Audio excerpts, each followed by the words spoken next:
Season's over, and the Cubs came up short. Why is that? Who's going to be held accountable? Let's talk about this team and everything that went right and everything that went wrong on the Cubs baseball channel. Before we get into all this, though, guys, I want you to be on our roster, and I want to hear from you. Get in the comments section. Tell me what you think. I want to know. I'm going to give you my take. I want to hear yours as well. Join the Cubs baseball channel. It's free and it's easy. Like and subscribe, share. Let's get into some Cubs baseball.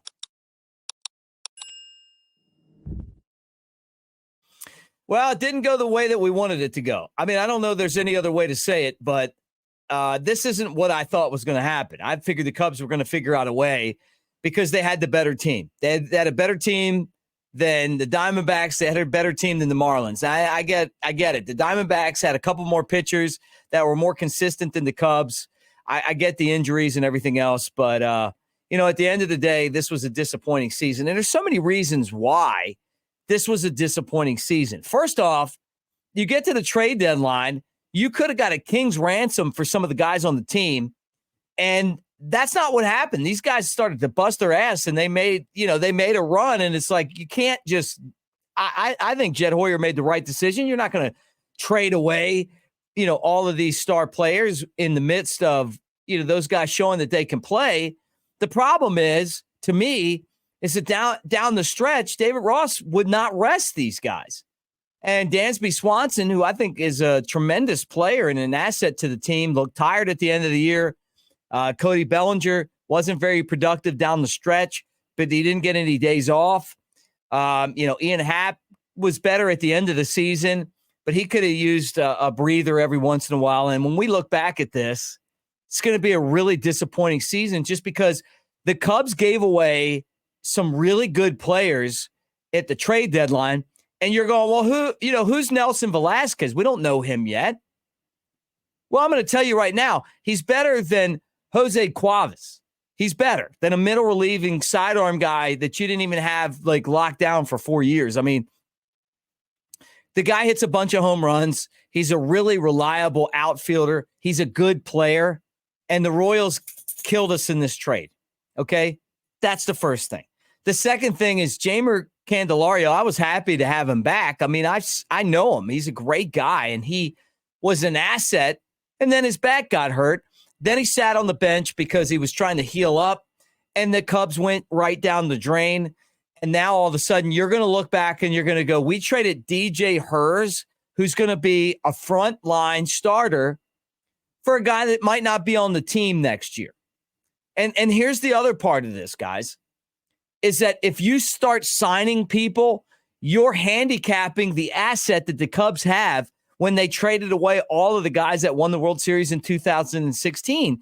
And that's a farm system that is stacked right now. It's stacked. You got Owen Casey, who was the piece you got back from the Padres for Yu Darvish. He's a right field prospect. The guy can play. And eventually he's going to be ready, right? You got Alexander Canario, who you only saw for a couple games because for some reason David Ross wouldn't play him. He's the guy we got back for Chris Bryant in the trade. But he sat on the bench. So you only saw him for a couple games, and I don't know that that's a real fair kind of assessment of what he can do. Pete Crow Armstrong, the guy I call Hollywood Pete. Yeah, you saw him a little bit. He played 2 games. He was pressing, and then they put him on the bench, and he pinch ran, and he didn't really do a whole lot. He's the guy that the Cubs got back for Javi Baez from the Mets. The guy can play. I promise you, okay? And you need to go down the line in this system, and the Cubs have a system right now that ranks up there with the system that they had when they started bringing guys in that eventually won the World Series. So my thing is this. If David Ross isn't the guy that can make it comfortable for these guys to come contribute to the big league team, then get him out and bring someone else like Joe Madden in that can. Because if you don't, you're going to be stuck with a lot of good players in the minor leagues and a team that ends up short just like this year. And the accountability, and look, I like Jed, and I think that he's the right guy for the job. I'm a Jed Hoyer believer, and I know some of you guys want him fired. I'm not that guy. I know him. I've met him. I like him. I think he's the right guy for the job right now. But for him, he's got the difficult task of going, what went wrong? And why did it go wrong? And what are our expectations moving forward? Was this a good season? Because I'll tell you this, it might have been a good season. I didn't think this team was going to be contending for a playoff spot at the beginning of the year. I just didn't see it. But you know what? They did. They were better than I thought. And then you went out and you made those trades, and you should have made the playoffs, and you didn't. So where's the accountability at? Where are your standards? The problem that I have with the Cubs organization is you won in 2016, and then you acted like you won in 2017, and then you acted like you won in 2018, and then you acted like you won in 2019, and you didn't win in any of those seasons. And you look at like what the Astros are doing. Well, they won in 2017, and they're just continually rolling back into the playoffs. Don't walk around like you won something in 2017 when it was 2016. And that's a cultural issue. I've spent half of my life with the Cubs. I'm there, and I love them. Like they're part of my blood, like my heart and soul. But I hear people say, oh, you know what? The Cubs are doing a great job developing pitching. I watch it on TV. They had a couple guys. That's got to get better. They spent an entire draft taking pitching. I mean, of course they should have some guys that got to the big leagues.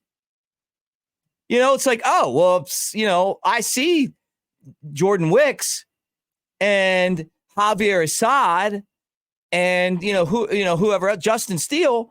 They're three different cases.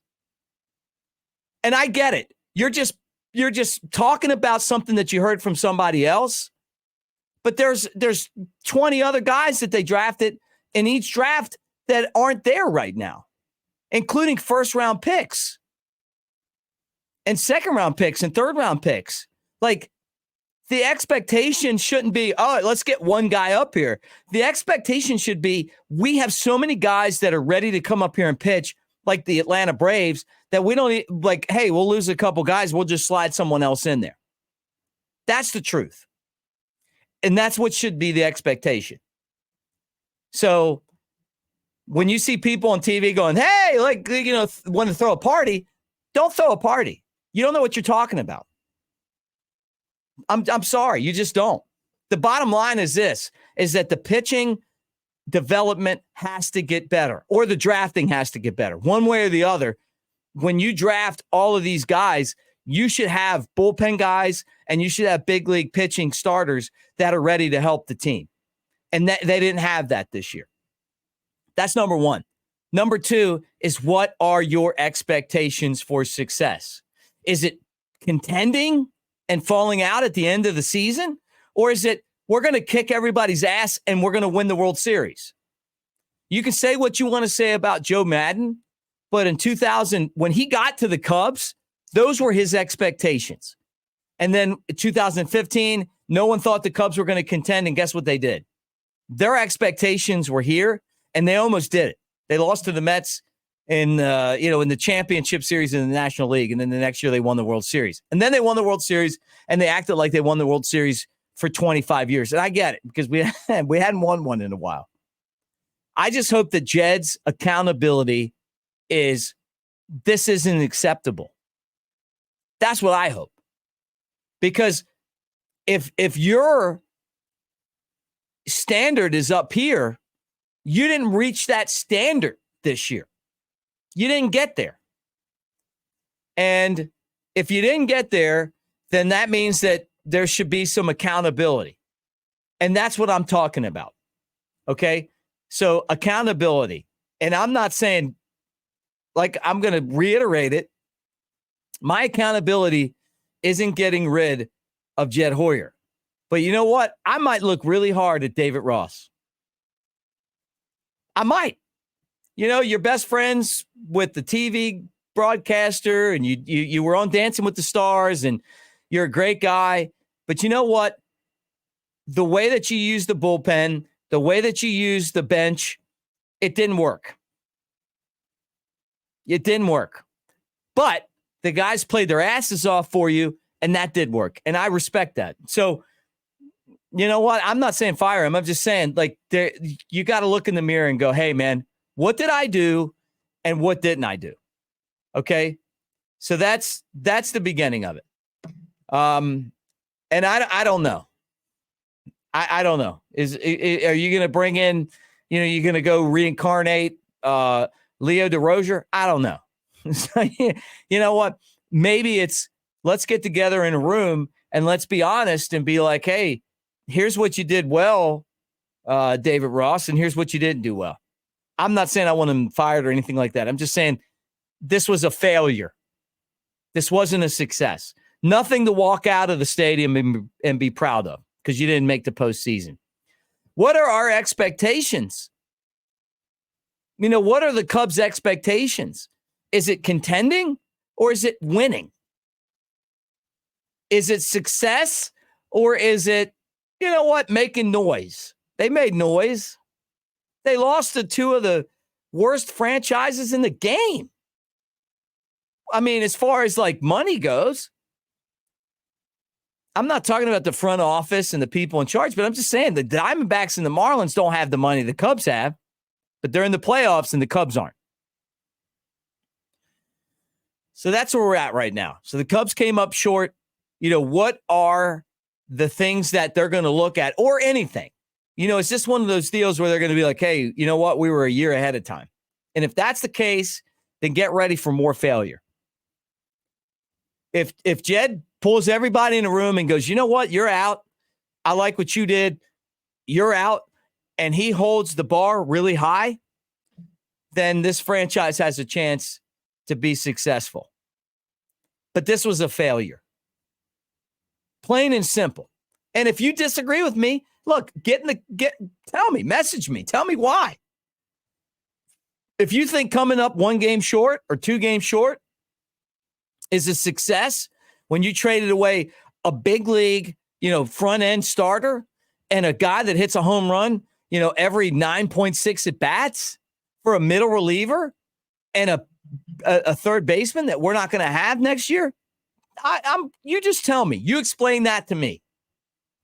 But when you go all in, then you know what? You need to make the playoffs. And that's what I'm saying right now. That's what this show's about. All right, guys, look, like and subscribe if you're not already part of it. If you disagree with me, you tell me about it.